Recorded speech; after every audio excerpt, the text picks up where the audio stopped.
건강수명 100세를 향하여 슬기로운 건강관리법을 알려드립니다. 안녕하세요. OBS 생방송 건강콜센터 저는 오기윤입니다. 자, 첫눈 소식 들으셨습니까? 아직은 가을이라고 생각했는데요. 이제 겨울이 성큼 더 한 발짝 다가온 느낌입니다. 자, 이런 때 무엇보다 기온이 급격히 떨어지면서 우리 몸도 바로 반응하기 마련인데요. 관절 통증, 그저 추위 때문이겠지 하고 방심하고 넘기시기엔 이 시기에 관절 건강을 잘 관리해 주는 것이 바로 골든타임이라고 할 수 있겠습니다. 자, 오늘은 갑작스러운 추위에 약해지는 우리 관절 건강 이제 어떻게 보호할 수 있고 또 이제 수술 없이 잘 회복할 수 있는 다양한 치료법들 알아보려고 하는데요. 자, 그래서 오늘 주제는 갑작스러운 추위에 심해지는 관절 통증, 그 치료법은 이란 주제로 여러분들께 도움되는 다양한 건강 정보들 많이 마련했습니다. 함께 해주시고요. 방송 보시면서 여러분도 함께 참여해 보시면 어떨까요? 평소 관절 통증이나 퇴행성 관절염으로 힘들어하시는 분들 여러분의 연락 기다립니다. 네, 오늘 여러분의 관절 건강을 위해 도움 말씀 주실 전문의 모셨습니다. 정형외과 전문의 김상훈 원장님 나와주셨습니다. 원장님 안녕하십니까? 안녕하십니까? 시청자분들께 인사 부탁드립니다. 네. 안녕하십니까? 정형외과 전문의 김상훈입니다. 최근에 제가 외국인 골절 환자를 수술해드린 일이 있었는데요. 이분이 한국에 여행 오셔서 심하게 다치셔서 어떻게 해야 되나 고민 많이 하시고 걱정을 하고 계시는 차에 우연히 저희 병원 직원과 연결이 돼서 제가 안전하게 수술을 해드리는 일이 있었습니다. 그래서 네. 이렇게 소중한 인연으로 자기 건강을 지킬 수 있구나 이런 생각을 해봤는데요. 잘 생각해 보니까 우리 건강콜센터 저희 프로그램도 이런 소중한 인연이 돼서 여러분들의 건강을 꼭 지킬 수 있도록 이렇게 할 수 있겠구나 이런 생각이 들어서 네. 앞으로도 최선을 다해 열심히 노력하겠습니다. 예. 감사합니다. 자, 지금 또 방송을 함께 하시는 분도 역시 건강한 인연이 될 수 있습니다. 김상훈 원장님과 함께 여러분의 관절 건강 챙겨드릴게요. 혹시 평소 퇴행성 관절염 그리고 관절 통증, 무릎 통증으로 힘들어하고 계시는 분들 아래 나가는 번호로 지금 바로 연락 주시기 바랍니다.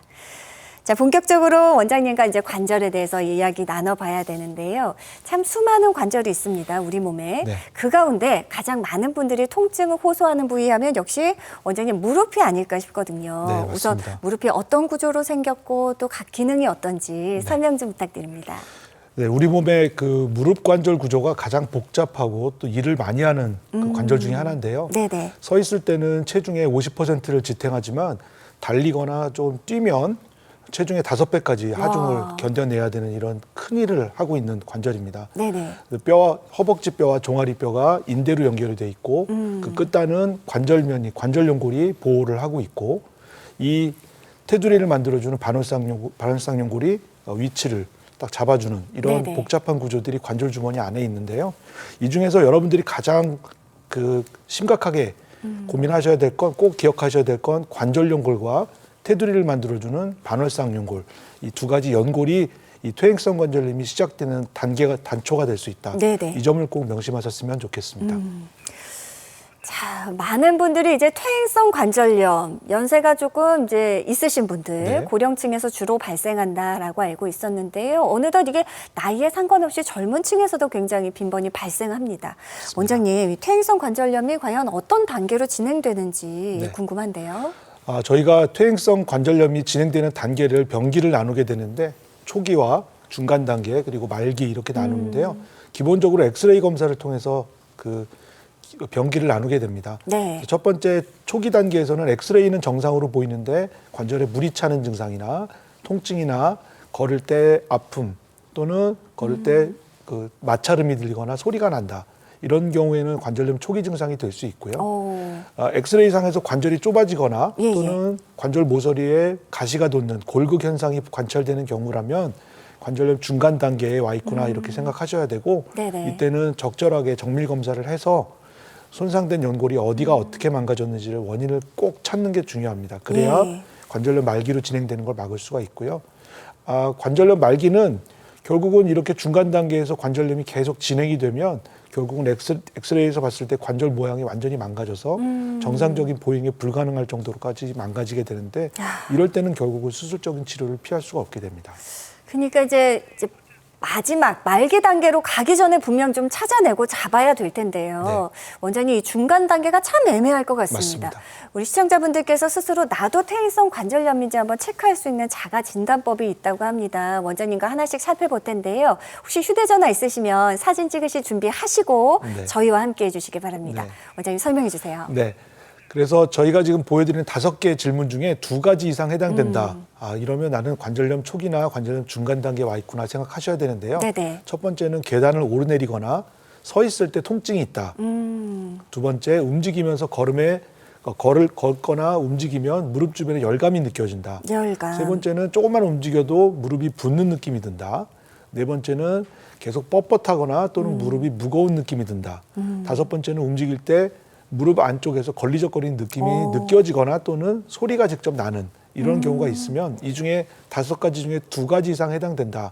예. 이런 분들은 관절염이 진행이 돼 있구나라고 생각하시고 적절하게 정밀 검사를 받아보시는 걸 권해드립니다. 네. 직접 체크를 좀 해보셨습니까? 그러니까 계단 오르내릴 때, 앉았다 일어날 때, 이럴 때 이제 통증 느껴지시는 분, 또 열감, 붓고 열이 나면 이거 좀 심각한 문제일 수 맞습니다. 있습니다. 이 부분 체크하시고요. 또 뻣뻣하고 무거운 느낌, 또 소리가 나고 좀 걸리적거린다, 불편한 느낌이 있으시다면 분명히 퇴행성 관절염일 수 있다는 점 착안하시고 꼭 검사 받아보셔야 될 것 같습니다. 자, 그렇다면 원장님, 네. 이렇게 무릎에 문제가 생겼습니다. 네. 그러면 그 단계에 따라서 좀 치료법이 달라지겠죠. 네. 관절염이 진행되는 단계를 나누는 이유는 거기에 따라서 각각 치료법이 다르기 때문입니다. 관절염 초기 증상은 대부분 별다른 치료 없이도 증상이 좋아지는 경우가 많은데요. 네. 그 회복 시간을 좀 빨리 하기 위해서 먹는 약이나 또는 물리치료, 체외충격파 이런 보존적인 치료를 통해서 증상을 좀 빨리 호전시킬 수 있고요. 네네. 관절염 중간 단계 환자분들은 치료보다는 정밀 검사를 통해서 원인을 정확하게 파악을 하고 이 원인에 따라서 치료를 하셔야 되는데 연골 손상이 경미하고 염증만 동반되어 있는 경우라면 증식 주사 치료 이런 기본적인 치료로 주사 치료로 증상이 좋아지는 경우가 대부분입니다. 예. 그러니까 이런 주사 치료를 통해서 빨리 일상을 회복하고 관절염이 더 진행되지 않도록 막을 수가 있겠고요. 네네. 검사를 했는데 연골 손상이 확인이 된다. 연골 손상 범위가 대신 크지는 않다. 이런 경우에는 관저경 시술을 통해서 원상태로 회복을 시킬 수가 있고 예. 찢어진 연골이 더 이상 진행되지 않도록 파열이 진행되지 않도록 막아줄 수 있겠고요. 연골 손상이 굉장히 광범위하게 돼 있다. 예. 그러면 별다른 치료를 못하고 이제 방치해야 되나 포기해야 되나 이게 아니라 요즘은 줄기세포를 이용해서 손상된 연골을 다시 재생시킬 수도 있기 때문에요. 이런 줄기세포 이식술 같은 치료를 고민해야 될 것 같고요. 네네. 관절염 말기에 가면 결국은 정상적인 보행이 불가능하다고 판단되는 환자분들은 수술적인 치료를 고민하시는데 같은 인공관절이라도 인공관절 부분 치환술 또는 인공관절이 아닌 경골근위부 절골술 같은 무릎 관절을 살리는 치료를 해서 네네. 어떻게든지 큰 수술, 내 관절을 끝까지 쓸 수 있도록 해주는 방향으로 치료하는 것이 좋겠습니다. 네. 자, 의학 기술이 많이 발달했습니다. 다양한 치료법이 존재하고요. 기왕이면 수술적 치료로 갈 때까지 상태가 심해지도록 방치하지 마시고요. 미리미리 검사받고 잘 치료하시면 좋을 것 같은데요. 자, 대표적인 이제 비수술 치료법 가운데 역시 주사 치료 꼽을 수 있습니다. 그 가운데 원장님, 증식 주사 치료는 어떤 치료법입니까? 네, 말씀드린 대로 증식 주사 치료는 손상된 연골을 재생시키는 치료는 아니지만 관절 주변에 인대나 관절 주머니에 손상이 있을 경우에 관절이 흔들리면서 증상을 더 악화시키고 연골 손상을 유발할 수 있기 때문에 손상된 인대가 정확하게 어딘지 파악을 하고 네네. 거기에 고농도의 포도당을 주기적으로 주입을 해서 인위적으로 염증을 유발시키고 이 유발된 염증 반응 후에 따라오는 조직 재생 반응 등을 통해서 인대가 보다 두껍고 튼튼하게 재생될 수 있도록 해주는 예. 치료입니다. 주사 치료니까 우선 간편할 것 같고요. 그 외에 또 어떤 특징이나 장점 있을까요? 네. 외래에서 간단하게 시행할 수 있는 게 가장 좋은 장점이겠고요. 두 번째는 흉터가 없습니다. 절개를 하지 않는 거니까요. 그리고 세 번째는 고농도의 포도당 주사를 깨끗하게 멀균한 상태에서 무균 상태에서 주입하기 때문에 감염 같은 위험성이 없습니다. 네. 그리고 근본적으로 손상된 인대가 재생될 수 있도록 원래대로 돌아갈 수 있도록 회복시켜준다는 그런 원리가 있기 때문에 증상만 조절하고 덮어버리는 이런 치료가 아니라 근본적으로 원인을 해결하는 치료다. 이렇게 생각할 수 있겠고요. 네. 교과서적으로는 우리 몸 모든 관절에 적용할 수 있다고 이렇게 돼 있습니다. 그렇게 돼 있고 또 마지막으로는 한 번 치료가 끝나도 다시 증상이 생겼을 때 약물의 내성이나 이런 것들 걱정 안 하고 또 안전하게 다시 치료할 수 있는 이런 치료기 때문에 안전하다고 생각할 수 있겠죠. 네네. 단순히 통증 완화에 그치는 것이 아니라 인대나 힘줄, 이제 관절을 잘 잡아주는 그 부위들을 튼튼하게 해주는 증식 주사입니다. 맞습니다. 실제 치료받으신 분의 사례 만나볼까요? 네. 지금 보시는 사진은 74세 여자 환자분의 그 무릎 MRI 사진인데요. 네. 외래 처음에 오셨을 때는 걸을 때나 계단 오를 때 많이 불편하시다 이렇게 얘기하셨는데 주사 치료를 4회 정도 병행을 하고 시술 전과 시술 후를 비교했을 때 시술 전에 무릎 관절 주변에 염증이 좀 심해서 하얗게 보인 분의 무릎에 물이 많이 차 있었고요. 네네. 주변 관절 인대 손상이 많이 관찰돼 있었는데 이런 것들이 시술 후에는 많이 안정화돼 있는 소견을 보일 수 있었습니다. 네. 증식주사 실제 치료 사례까지 만나보셨습니다. 방송이 진행되는 동안 벌써부터 많은 분들의 고민 전화가 걸려오고 있는데요. 이쯤에서 여러분들의 고민 저희가 또 함께 해결이 될 수 있도록 도움드리겠습니다. 자, 만약 걷거나 계단 오르실 때 통증이 느껴지십니까? 혹은 무릎을 움직일 때마다 부딪히는 소리, 통증이 느껴진다 하시는 분들 서둘러서 연락 주시기 바랍니다. 네, 생방송 건강콜센터 여러분의 전화 받아보겠습니다. 여보세요? 여보세요? 네, 안녕하세요. 반갑습니다. 네, 감사합니다. 올해 나이가 어떻게 되세요? 한국 나이로 69세예요. 69세, 아직은 네네. 60대이십니다. 어머니 네. 원장님과 인사 나누시고요. 어디 아프신지 말씀 주시면 되겠습니다. 네. 네, 어머니 안녕하세요. 네, 안녕하세요. 네, 어머니 어디가 불편하세요? 무릎이요. 네, 재작년부터 네. 네. 무릎이 아파가지고 나중에는 물이 차더라고요. 아이고, 아. 네, 네. 그래가지고 동네 병원에 가가지고 네, 보니까는 물이 찼다 그러면서 주사기로다가 뽑더라고요. 그렇죠. 예, 예. 네, 네, 그러는데 그거 계속해서 빼더라고요. 그렇게 해가지고 그래서 가다가 안 되겠더라고요. 그걸 자꾸 빼면 안 된다고 그래가지고 네. 네네네. 예, 그래서 이제 또 한의원을 가가지고 침 맞고 그랬더니 네, 이제 물은 안 차는데 네.